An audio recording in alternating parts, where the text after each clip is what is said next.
In the early hours of February 2nd, 2025, a violent domestic dispute in Kansas City turned into a nightmare that claimed the lives of 3 generations.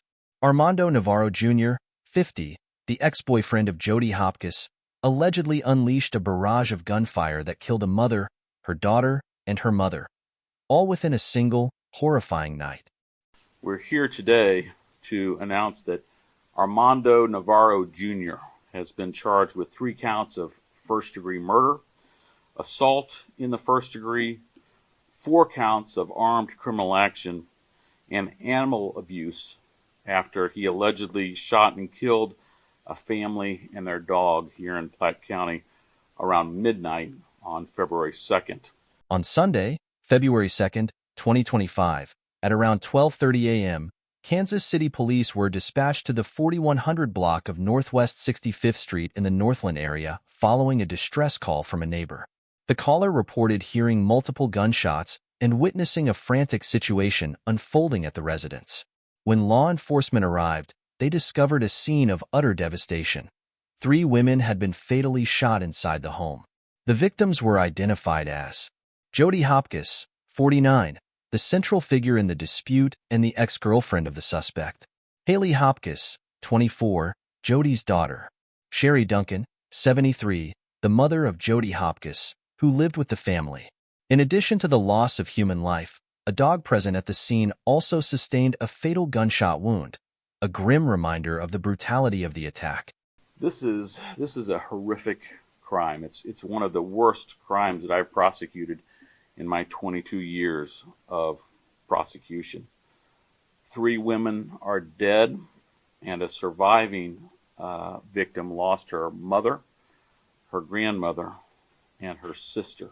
Please subscribe to our channel and make comments about what you think of our videos. According to police reports and court documents, the violence erupted after a dispute over Armando Navarro Jr.'s continued presence in the residence. Navarro, who had been living in the home, had reportedly been told to leave, sparking a confrontation that quickly escalated. She said that prior to the shooting, her mother and Navarro were arguing. As she was going to bed, she heard her mother yelling. She went out of the room and heard her mother telling Navarro to leave. Navarro replied that he didn't want to leave. Witness accounts and forensic evidence reveal that Navarro initially emerged from a room armed with a small handgun. As he fired into the gathering, the situation devolved into chaos. When he ran out of ammunition in the small gun, Navarro returned with a larger firearm, intensifying the attack. This sequence of events, as documented in the probable cause affidavit, left little doubt in investigators' minds that the killings were neither accidental nor spontaneous acts of self-defense.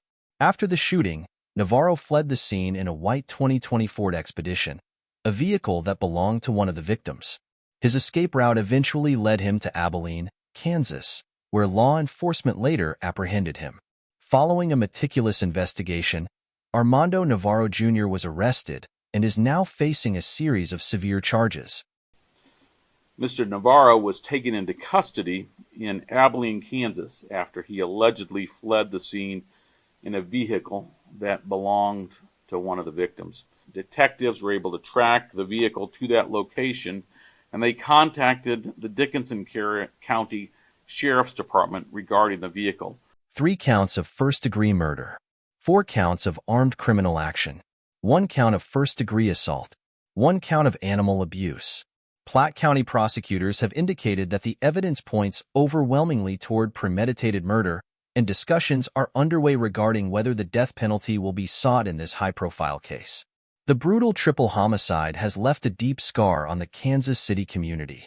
Neighbors and local leaders, shocked by the loss of life across 3 generations, have expressed grief and disbelief at the senseless violence. In addition, a man who identified himself as Navarro's son called the Kansas City Police Department. He asked the police to check on the victims. He said his father had called him at about 2 a.m. and said he had, quote, killed them all. Please subscribe to our channel and make comments about what you think of our videos. Tributes poured in for the victims. Jodie Hopcus was remembered as a caring and kind woman. Hailey Hopcus as a young individual full of promise, and Sherri Duncan as a gentle matriarch beloved by her community. Local advocacy groups and domestic violence experts have used the tragedy to call for increased support and intervention strategies, stressing that the loss of innocent lives could have been prevented with timely assistance and stronger protective measures. Investigators continue to piece together the events of that fateful night. Efforts are focused on verifying the timeline through surveillance footage, forensic analysis, and the accounts of the surviving fourth victim, who managed to escape and alert authorities. Every detail, from the trajectory of bullets to the movement of Navarro before and after the shooting, is under rigorous examination. As Navarro awaits trial, the legal proceedings promise to be complex and emotionally charged, with the community and the victims' families demanding nothing less than full accountability for the tragedy. The case of Armando Navarro Jr. and the tragic loss of Jodie Hopcus, Hailey Hopcus, and Sherri Duncan remain a somber chapter in Kansas City's history. As the wheels of justice turn, the community clings to the hope that through a transparent legal process, answers will be found and the memory of the victims will be honored.